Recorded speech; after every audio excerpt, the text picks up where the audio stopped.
que ce ne soit pas un homme qui te parle. Tu n'es pas venu ce matin pour écouter un homme, tu es venu écouter ton Dieu. Je prie que Dieu m'utilise ce matin pour te parler. Que mon orgueil, ma vanité s'éclipse. Et que le Saint-Esprit utilise ma modeste bouche ce matin pour s'adresser à toi. Père, nous te bénissons, nous te rendons toute la gloire. Merci pour ce temps. Merci pour cette parole. Éternel, nous te disons de prendre le contrôle de toutes choses. Saint-Esprit, c'est toi qui convainc, c'est toi qui parles. Parle à ton peuple ce matin. Nous sommes tous là pour t'écouter. Nous sommes tous venus pour t'écouter, non pas pour écouter un homme. C'est pourquoi nous prions ce matin que tu te révèles à nous, Saint-Esprit. Parle à nos cœurs ce matin. Que l'orgueil s'éteigne ce matin. Que tu sois le maître de tout ce cérémonial ce matin au nom de Jésus. Merci pour ta grâce. Amen.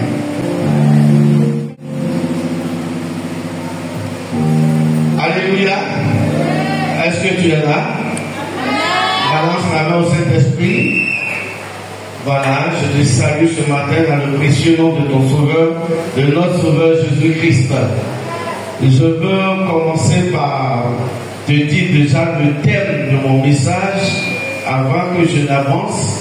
Et pour parler un peu du thème, je parle de l'une des dernières phrases que Maman Bonnie a prononcées tout à l'heure dans son témoignage. Elle dit c'est au nom de l'amour que j'ai dansé ce matin. Alléluia. Et c'est à peu près, voilà, pour voir un peu, c'est à peu près le thème de mon message. Et ce matin, le thème de mon message, c'est l'amour, virgule, le dernier miracle de Christ. L'amour, le dernier miracle de Jésus-Christ, donc de Christ. Amen. On va prendre nos Bibles dans le livre de Jean, le chapitre 18. Jean chapitre 18. Et on va lire du verset 1 au verset 11. C'est un peu long, mais c'est bon. Jean chapitre 18, verset 1 à 11.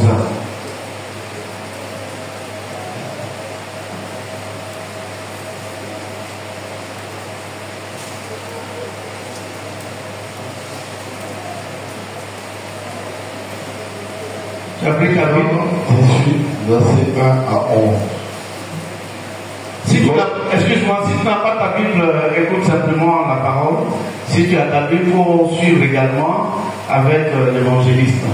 Allons-y, Lorsqu'il eut dit ces choses, Jésus alla avec ses disciples de l'autre côté du toit du Sidon, où se trouvait un jardin dans lequel il entra lui et ses disciples. Judas, qui le livrait, connaissait ce lieu, parce que Jésus et ses disciples étaient souvent réunis. Judas donc, ayant pris la corde et les huissiers, quand voyait les principaux sacrificateurs et les pharisiens, vint là avec des lanternes, des flambeaux et des armes. Jésus, sachant tout ce qui devait lui arriver, s'avança et leur dit: qui cherchez-vous? Il lui répondit: Jésus de Nazareth. Jésus leur dit: c'est moi. Et Judas qui le livrait était avec eux. Lorsque Jésus leur eut dit: c'est moi, ils reculèrent et tombèrent par terre. Il leur demanda de nouveau: qui cherchez-vous? Et il dit: Jésus de Nazareth. Jésus répondit: je vous ai dit que c'est moi. Si donc c'est moi que vous cherchez, laissez aller ceci. Il dit cela afin que s'accomplisse la parole qu'il avait dit. Je n'ai perdu aucun d'eux. Non, je n'ai perdu aucun de ceux qui. Je n'ai perdu aucun de ceux que tu m'as donnés. Simon Pierre, qui avait une épée, l'attira, frappa le serviteur du souverain sacrificateur et lui coupa l'oreille droite. Ce serviteur s'appelait Malchus. Jésus dit à Pierre, remets ton épée dans le fourreau. Ne boirai-je pas la coupe que le Père m'a donnée à boire? Amen. Alléluia. Bien aimé, c'est passé après la Pâque. Amen. Comme aujourd'hui nous sommes après la Pâque. L'histoire s'est passée après la Pâque. Et Jésus avait pratiquement fini sa mission sur la terre. Et il devait aller maintenant à la croix. Et cela s'est passé donc, l'histoire s'est passée dans un jardin, le jardin de Gethsémane. Gethsémane veut dire pressoir, donc le jardin du pressoir. Alors, Jésus est parti avec ses disciples dans un jardin. Bien aimé dans le Seigneur, quand on parle de jardin souvent dans la Bible, les nouvelles ne sont pas trop bonnes. Parce que, vous vous souvenez, c'est dans le jardin d'Éden que l'homme a chuté. Quand nous allons encore un peu plus loin, nous voyons que la Bible nous dit que Sodome et Gomorrhe étaient comme un jardin paradisiaque.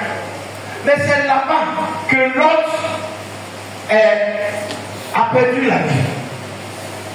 Si je vais encore plus loin, il y a encore un autre jardin qu'on appelle la vigne de nos côtés, qui est aussi un jardin plein de vignes seulement. Le propriétaire a fait seulement des vignes, et puis ce jardin-là, Akab est allé demander ce jardin-là pour faire le verger. C'est-à-dire qu'il ne veut plus que ce soit un jardin de vignes, mais il veut faire d'autres plantes dans ce jardin-là, varier les cultures dans le jardin. Mais la Bible dit dans ce même jardin, dans l'espace qu'on appelle Gur, non loin d'une montagne, c'est là que Akab aussi va perdre sa vie. Donc quand on parle de jardin, souvent dans la Bible, les nouvelles ne sont pas trop bonnes. Et cette histoire que nous racontons encore se passe dans un jardin, et tu sais toi et moi que les nouvelles ici encore ne sont pas très bonnes. Alléluia. Donc Jésus s'en va, il est allé avec ses disciples dans le jardin pour prier. La Bible dit il va les disposer. Et maintenant qu'il a laissé au bord du jardin, il y en a qui l'a placé au milieu du jardin, et lui-même maintenant il est allé s'éloigner. Vous voyez, dans le jardin, il est parti avec des disciples. Ils sont partis tous disciples. Mais ce n'est pas tous qui étaient assis à côté de Jésus. Dans le maison de Dieu, on peut tous enfants de Dieu. Mais on n'est pas tous logés à la même enseigne. Et ces disciples sont allés, mais c'était les pieds, les portes qui étaient plus proches. Les autres, on les a laissés à l'entrée du jardin. C'est pourquoi ce matin, je vais dire, Dieu fait les choses selon sa volonté. Dieu fait les choses par grâce. Il n'y a pas quelqu'un qui lui donne des ordres. Donc s'il y en a qui sont au bord du jardin, il y en a qui iront forcément au milieu du jardin et qui seront plus proches de Jésus. Ce matin, je déclare que tu sois à côté de Jésus dans ce jardin au nom de Jésus. Ce n'est pas grâce. Et je prie que la grâce de Dieu soit sur ta vie afin que tu sois plus proche de Jésus. Ils étaient tous disciples de Jésus, mais tous n'avaient pas la possibilité d'être proches de Jésus. Dieu fait les choses par grâce. C'est pourquoi quand quelqu'un a eu la grâce avant toi qu'il commence à t'écraser, il faut te moquer, il faut dire. Parce que la grâce qu'il a eue là, toi aussi tu l'auras. Le livre de Somme dit, l'Éternel est mon berger, je ne manquerai de rien. Si le berger donne au brebis d'ici, il donnera forcément au brebis de là-bas. Donc s'il y en a qui ont eu la grâce d'être à côté de Jésus dans ce jardin, c'est juste une grâce. Parce que toi aussi, un temps viendra où tu seras à côté de Jésus. Et je déclare ce matin que la grâce de Dieu te localise à côté du Seigneur Jésus. ils étaient dans ce jardin, tous n'étaient pas logés à la même place. Dieu faisant ces choses. Lorsque nous voyons même les étoiles du ciel, chaque étoile ne brille pas de la même façon que l'autre. C'est la grâce de Dieu. Et il y a des étoiles qui brillent plus que ces terres parce que Dieu leur a fait grâce. Et ma prière ce matin, c'est que tu reçois cette même grâce afin que ton étoile brille plus que les étoiles de tes ennemis. Alléluia. Donc ils sont dans ce jardin-là tranquille, temps de prière. Parce que quand vous voyez cette histoire, elle a été racontée par les 4 évangiles. On va revenir là-dessus. Et puis voici une visite inattendue qui arrive. La visite inattendue est conduite par qui? Par Judas Iscariote. Celui qui devrait livrer Jésus, il vient avec des gens, des souverains sacrificateurs, des pharisiens. Il vient avec des gens armés. Ils avaient des torches, des armes, des couteaux, toutes ces choses-là. Et puis ils viennent à la recherche de Jésus. Mais frère, je vais te dire que Jésus le savait. Il n'était pas étonné parce qu'il est Dieu. Donc Jésus savait qu'ils allaient venir. Mais quand même, Judas et ses amis viennent à la recherche de Dieu. Chose qui m'a étonné. Ils viennent et Judas qui marchait avec Jésus pendant des années, la Bible dit qu'ils sont arrivés et ils n'ont pas reconnu Jésus. Donc si Jésus ne savait pas qu'il avait peur, même le fait qu'il n'ait pas reconnu Jésus, Jésus allait fuir. Mais il savait qu'il venait. Il ne fuyait pas parce qu'il est Dieu. Il est venu pour une mission. Et il savait que c'était le temps de la mission. Donc il n'avait pas fui. Il était là. Et il vient avec des armes. Tout ça pour attraper Jésus. Regardez. Ils arrivent. Et puis ils regardent partout. Et Jésus leur pose la question. Qui cherchez-vous? Qui est-ce que vous cherchez? Et ils vont dire Jésus de Nazareth.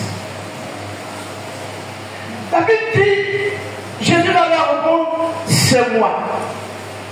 Quand il leur répond, c'est moi, tous ceux qui sont venus le chercher, la Bible dit, ils ont reculé et ils sont tous tombés. Ça m'a choqué. Il dit c'est moi. Au lieu de l'attraper, il recule et il tombe. Alors, je me suis dit, mais qu'est-ce qu'il fait passer? Bien-aimé dans le Seigneur, il y a de la puissance dans la parole révélée. Jésus dit c'est moi. Dans le bon français, c'est comme s'il disait je le suis. En disant je le suis, il dit je suis. Or, lorsque nous retournons dans l'Ancien Testament, dans le livre d'Exode chapitre 3, le verset 14, le Seigneur dit je suis. Il dit à Moïse, le je suis que je suis, t'envoie vers Pharaon. Et il y a la puissance dans le je suis. Le je suis c'est Jésus. Et le Jésus a une puissance qui peut neutraliser tes ennemis. Ce matin, je veux dire quelque chose. Si tu marches avec le Jésus, tous tes ennemis seront neutralisés. Quand tu marches avec Jésus, tous tes ennemis n'ont pas le pouvoir. Ils vont trembler, ils vont reculer et ils vont tomber. Alléluia. Je suis. C'est le même Jésus qui a fait des miracles devant Pharaon. C'est le même Jésus qui était face à ses adversaires. Et quand Jésus m'a dit, c'est moi, je le suis, ils ont commencé à reculer et à tomber. Je déclare ce matin, quand tu prononces le nom de Jésus, et tous tes ennemis vont tomber. Quand tu dis Jésus, je marche avec le Seigneur Jésus. Tous ceux qui sont là, tapis dans l'ombre, qui veulent avoir ta vie, ils vont chanceler, ils vont tomber, ils vont tous mourir. Et Dieu te donne la victoire ce matin sur tes tes ennemis au nom de Jésus. Alléluia. Nous n'avons pas de fétiche. Dis à ton voisin, je n'ai pas de fétiche.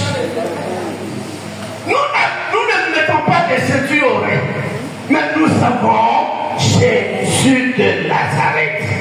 Le nom qui recule leurs ennemis, le nom qui annule toute sorcellerie, le nom qui brise tout lien de famille, le nom qui arrête toute malédiction, le nom qui détruit tout hôtel de famille. Ce matin, je déclare que Jésus-Christ de Nazareth va détruire toute opposition autour de toi et la grâce de Dieu va te visiter au nom de Jésus. Alléluia. Frère, Jésus dans ta vie, Jésus, comme le disent souvent les chrétiens, dans ta barque, c'est la victoire assurée. Chrétien, tu peux avoir des coups. Il peut arriver, c'est une bataille éternelle contre le diable. Tu peux recevoir des coups. Les coups peuvent arriver, mais sache que dans ces coups, tu ne seras pas perdant. Tu seras le victorieux au nom de Jésus. L'ennemi viendra pour te distraire. Il viendra pour te montrer que lui aussi il existe.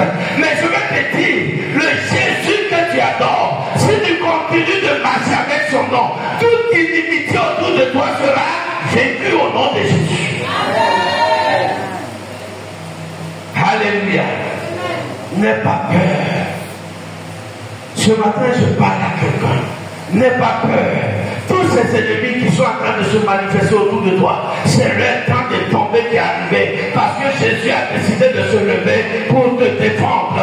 Ton Dieu que tu implores, que tu invoques, a décidé de se lever pour toi ce matin. Dieu se lève pour te défendre. Dieu se lève pour te défendre. Au nom de Jésus. Alléluia. Lorsque, même dans la barque, la Bible dit, à la 4e veille, les disciples étaient dans la barque et ils voyaient quelqu'un comme un fantôme. C'était pas un fantôme, mais il était comme un fantôme. Parce que sa divinité apparaissait. Alléluia. Je veux laisser tout ça avant avancer pour gagner du temps. Amen. Donc Jésus, son nom les a ramenés en arrière, il tombe, il se relève et il cherche encore. On cherche Jésus. Il dit, mais je vous ai dit que c'est moi. Si c'est moi que vous cherchez, c'est moi qui suis devant vous, laissez mes autres frères. Amen. Et puis, séance tenante, Pierre. Le grand Pierre va sortir son épée. Il va couper l'oreille du serviteur, du sacrificateur. Pierre va couper son oreille. Ce n'était pas l'oreille que Pierre va couper. Il voulait briser même sa tête avec une machette, avec son épée. Mais il a eu la chance. Quand il a dégagé légèrement là, c'est l'oreille droite qui est restée. Pierre a coupé. Je dis, Pierre, toi qui t'as donné l'épée dans la pierre, on est parti prier, l'épée est quittée où? Bon, si Pierre avait l'épée, est-ce qu'il a caché l'épée là à Jésus? Est-ce qu'on peut cacher quelque chose à Jésus? Mais Pierre dans la pierre, il avait été sur lui. Wow. D'accord. Je reviendrai tout à l'heure sur le ministère de Pierre. Donc Pierre va tirer son épée, couper l'oreille du serviteur. Et puis, le Seigneur va prendre l'oreille et il va remettre. La Bible dit c'est l'oreille droite. Il va prendre l'oreille et il va remettre. Je dis, qui est cet homme?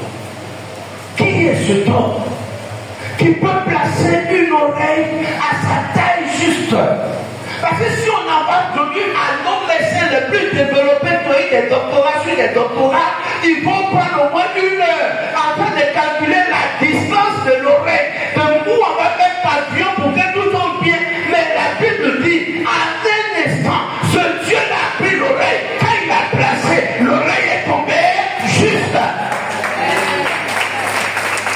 Alléluia. Qui est ce Dieu? Quand les gens disent non, Jésus n'est pas Dieu, ça m'étonne. Est-ce qu'un homme normal aujourd'hui, votre médecin que vous allez visiter, tu n'as pas lu seulement, tu n'as pas fait consultation et te déclare, comment on appelle cancer? J'annule tout esprit de cancer ce matin au nom de Jésus. Tu n'as pas cancer. Il s'est trompé. Déjà quand tu as parlé, on dit que je donne un médicament de 80 000. Est-ce qu'eux ils peuvent placer l'oreille à sa place en un instant? Mais Jésus l'a fait. Parce qu'il avait une double personnalité. Il était 100% homme, il est aussi 100% Dieu. Lorsqu'il était arrivé au décès de Lazare, la Bible dit dans le livre de Jean, chapitre 11, verset 35, Jésus pleura.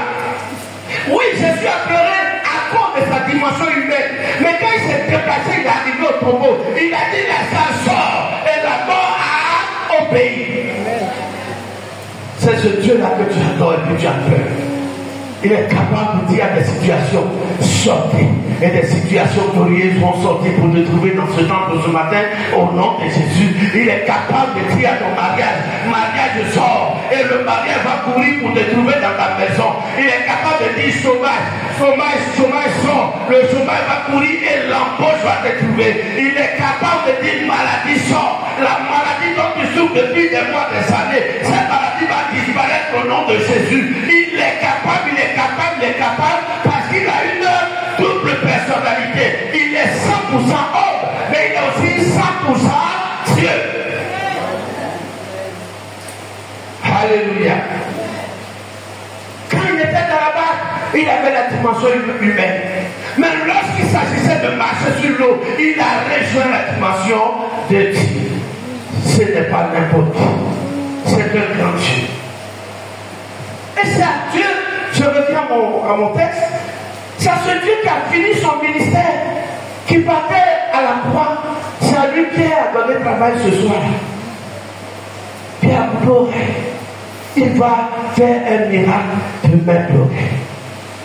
Mais je veux te rappeler un peu. Je disais tout à l'heure, les 4 évangiles en ont parlé.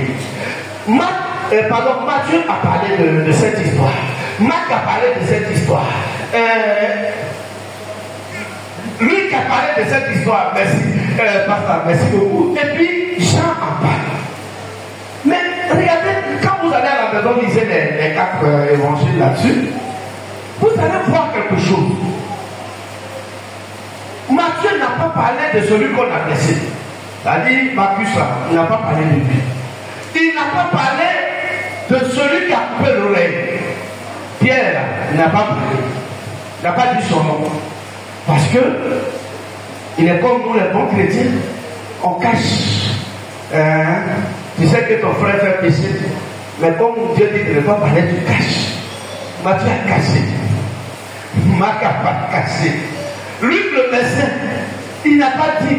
Mais ce qui a intéressé Luc, c'est qu'il a parlé de l'oreille qui a été rétablie. Mais le reste, il n'a pas dit. Il n'a pas dit le nom de la personne. Il n'a pas dit que c'était une oreille droite. Alléluia. Mais avec Jean, nous avons toutes les précisions. Jean dit 1. C'était Malchus qui a eu l'oreille coupée. Jean dit 2. Celui qui a coupé l'oreille s'appelle Pierre. Maintenant, ce qui est plus intéressant, c'est que c'est l'oreille gauche, pardon, droite, coupée avec une épée. Ça m'a permis de m'arrêter un peu, je dis, mais pourquoi? Oreille droite, épée. Mais qu'est-ce que l'épée représente dans la Bible? Qui peut m'aider? L'épée représente la parole. Alléluia. Donc le pasteur Pierre a pris la parole pour couper l'épée. Pour couper, l'oreille. Bon, donc, quelqu'un m'a aidé à dire que l'épée, c'est la parole. Certainement, on allait dans la théologie. Maintenant, oreille. Pourquoi il n'a pas coupé bouche? Et puis c'est tout. La Bible est pleine de mystères.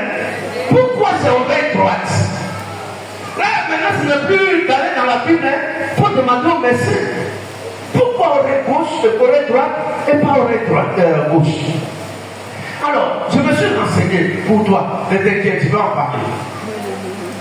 Vous savez, nous avons deux oreilles. Ce n'est pas un secret pour quelqu'un. Mais les deux oreilles, chacune des oreilles a ses fonctions. L'oreille gauche là, c'est pour écouter les informations, les nouvelles, les informations, l'actualité. C'est pourquoi souvent tu ne fais pas attention. Quand on t'appelle, quand tu décroches, ça tu mets d'abord sur l'oreille gauche pour écouter. N'est-ce pas? Donc l'oreille gauche là, c'est pour écouter les informations. C'est pour écouter tout ce qui est actualité. Si tu veux dire quelque chose à quelqu'un qui a besoin d'informations, tu dis après ton oreille, il envoie l'oreille gauche.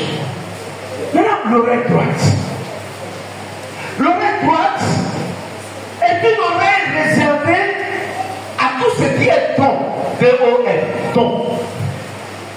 C'est pourquoi tous les musiciens parlent de.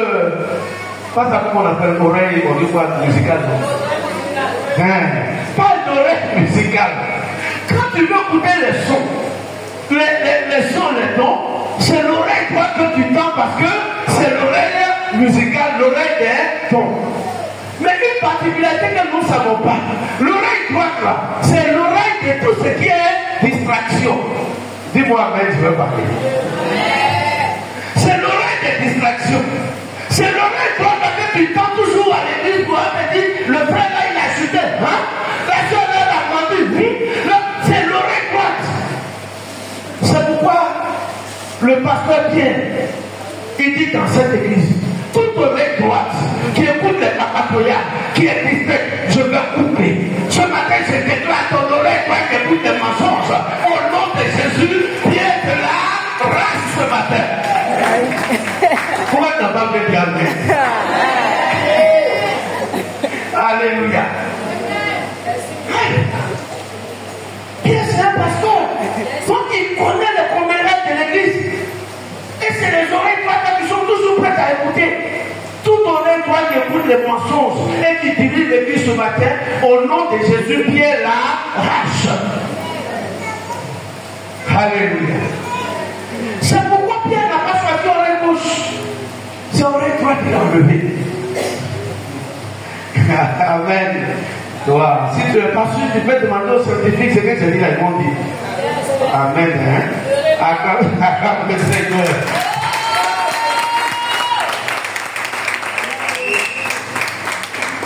Alors, il faut enlever l'oreille. Je suis presque à la fin de mon message maintenant. Et il y a eu trois choses ce Marcus là. J'ai remarqué que j'ai vu trois choses. Je vais ouvrir juste cette parenthèse et on va avancer. Il est venu dans le jardin avec une oreille bien fixée. Premier exemple. Ensuite, il voit une oreille qui a été à terre. Deuxième étape. Et troisième étape, il voit une oreille qui a été réinstallée par Jésus. Est-ce que quelqu'un me suit? Oreille normale, oreille à terre, oreille récupérée et installée. Alors, ça lui a permis de comprendre une chose. Il est venu avec des soupçons, avec des informations erronées sur Jésus. Il venait pour attraper un voleur, un brigand. Mais quand il est arrivé sur le lieu, il a remarqué autre chose. Il a remarqué un Dieu qui est capable de lui installer une oreille de façon correcte. De la même façon, beaucoup d'enfants de Dieu viennent dans l'église pour s'amuser. Mais par la grâce de Dieu, quand ils arrivent, ils reçoivent une bénédiction particulière. Ce matin, je déclare, toute ta vie, si tu n'avais pas encore rencontré de bénédiction, à Dieu que tu n'as pas encore reçu, que Dieu te l'accorde et que tu sois comme cet homme et que tu saches que ton Dieu ne peut être que de l'amusement. Les gens beaucoup viennent dans l'église pour s'amuser. Ils viennent pour s'amuser. Mais heureusement que Jésus est là. Il va les réinstaller dans tout ce qu'ils avaient perdu. Ce matin, tout ce que tu as perdu, tout ce pourquoi tu as pleuré, j'ai pris que mon Dieu te le redonne, afin que tu saches que Dieu que tu es venu adorer, sous la pluie, sous le soleil, Dieu pour lequel tu fais des offrandes dignes, Dieu pour lequel tu prends de ton temps, que tu saches que ce Dieu n'est pas de l'amusement, que même si les gens te disent que les chrétiens sont des gens qui s'amusent, que toi tu découvres particulièrement que ton Dieu n'est pas un amusement, que ton Dieu c'est la vérité. C'est pourquoi je déclare ce matin sur ta vie, toute maladie qui te fatigue, Dieu te l'enlève, afin que tu saches que ton Dieu est la vérité. Ce matin je déclare tout problème qui te bloque, que Dieu te l'enlève, afin que tu saches que tu as le Dieu de la vérité. Tout ce qui est en problème, préoccupation, pour lesquels tu as foulé les pieds de cette église, ce matin je déclare par la puissance de mon Dieu que Dieu te les accorde, afin que tu saches que tu n'es pas venu adorer n'importe qui, mais tu es venu adorer le Dieu d'Israël, le Dieu vrai, le Dieu véritable, le Dieu qui ne ment pas, le Dieu qui dit les choses et elles arrivent.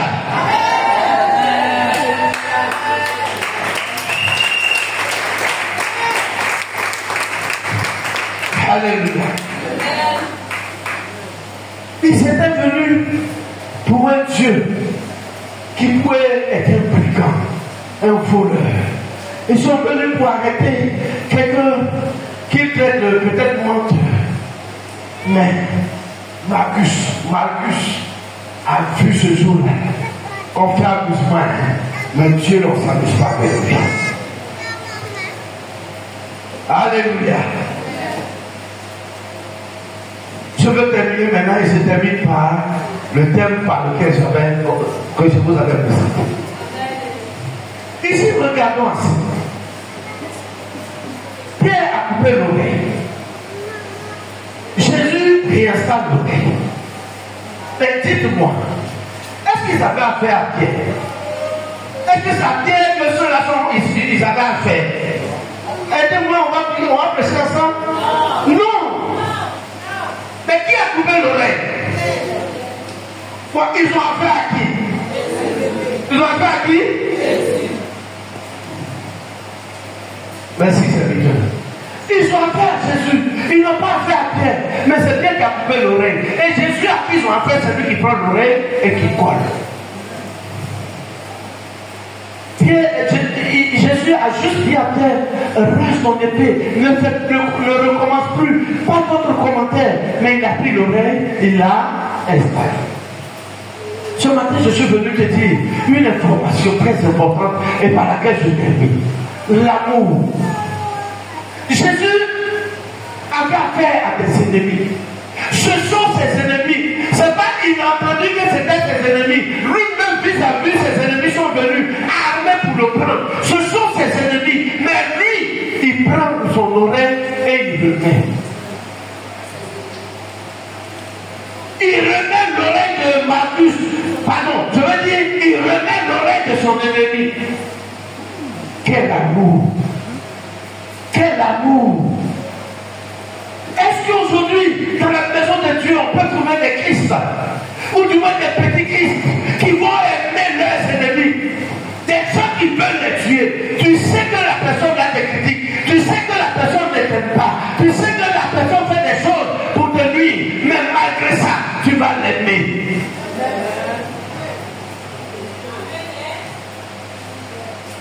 Aujourd'hui, on a des hommes dans la maison. On aime ceux qu'on aime, ceux qui nous aiment du moins. On parle avec ceux qui nous aiment, ceux avec qui on rit. Mais quand tu attends que quelqu'un te critique, tu ne parles plus avec lui dans la maison de Dieu. Jésus, il savait que ce sont ses ennemis. Il savait qu'ils sont venus le chercher. Ils vont le ligoter tout à l'heure pour le prendre. Il savait, parce que là, c'est sa dernière mission. Il va à la croix. Mais, il a remis son oreille. Alléluia. Je veux schématiser la mission de Jésus sur terre. C'est comme une échelle. Alors, il y a le bas de l'échelle et il y a le sommet de l'échelle. Jésus était au sommet de son échelle. Il veut partir maintenant parce qu'il a terminé sa mission. Mais là, il a fait un dernier miracle, le miracle de l'amour. Frère, soeur, si aujourd'hui tu es dans la maison de Dieu, que tu n'aimes que ceux qui t'aiment, je suis venu te dire que tu es encore au bas de l'échelle. Tu n'es pas encore avec Jésus au sommet, tu es encore au bas de l'échelle. Jésus veut des gens qui quittent le bas de l'échelle et qui soient avec lui au sommet. Il ne veut pas des gens qui sont au bas de l'échelle et qui disent je voulais parler à lui, mais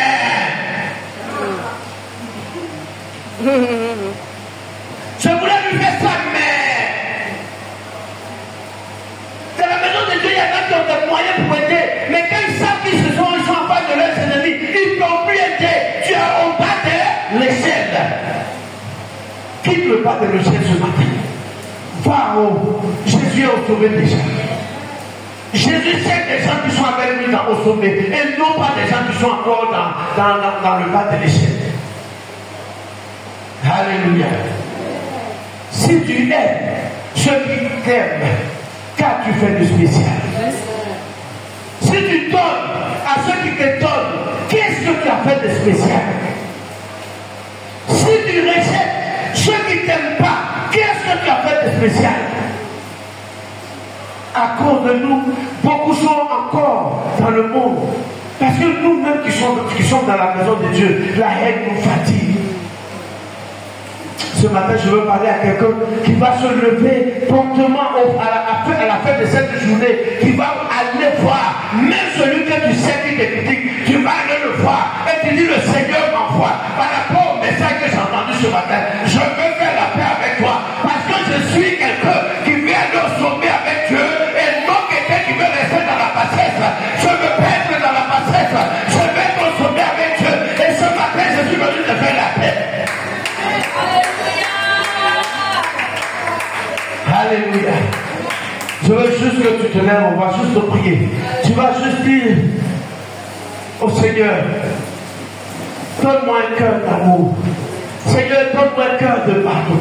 Donne-moi un cœur d'amour, afin que je puisse aimer même ceux qui me haïssent.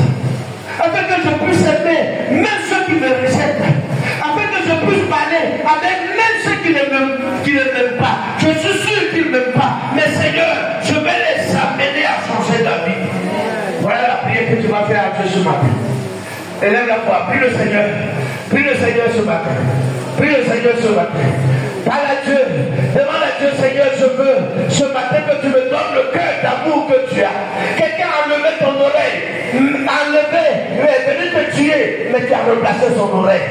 Seigneur, je veux avoir ce cœur d'amour. Je veux aimer mes frères. Je veux aimer mes soeurs. Seigneur, donne-moi cet amour qui cherche à parler, même avec ceux qui me détestent, qui cherche à marcher, même avec ceux qui me rejettent. Prie le Seigneur. Prie le Seigneur. Prie le Seigneur. Oh, parle à Dieu ce matin. Si tu t'es senti humilié, si tu t'es senti rejeté, et pour ça tu ne parles pas avec la personne, le Seigneur m'envoie ce matin te dire que tu es au bas de l'échelle. Mais Dieu sait des gens qui veulent être avec lui au sommet de l'échelle. Parce que lui, il remet l'oreille de celui qui est venu le tuer. Il remet l'oreille de celui qui est considéré je vais dire clairement comme son ennemi. Seigneur, ce matin, donne-nous la force, donne-nous le cœur que tu as. Nous voulons avoir ce cœur, oh Dieu, un cœur de pardon, un cœur d'amour qui va nous amener à faire des dons, même à nos ennemis, à faire des cadeaux, même à nos ennemis. Seigneur, donne-moi ce cœur plein d'amour, afin que je puisse honorer même celui qui me déteste.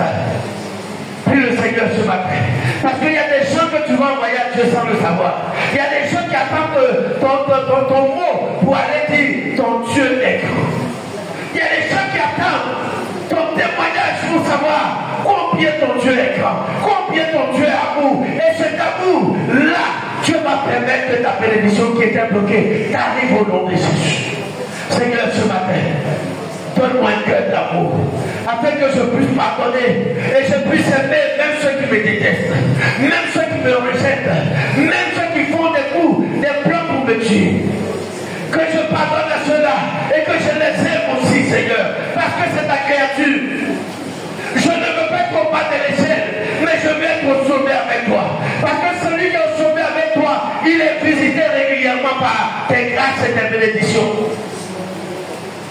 Merci Seigneur ce matin, parce que tu le fais pour la seule gloire de ton nom, au nom de Jésus.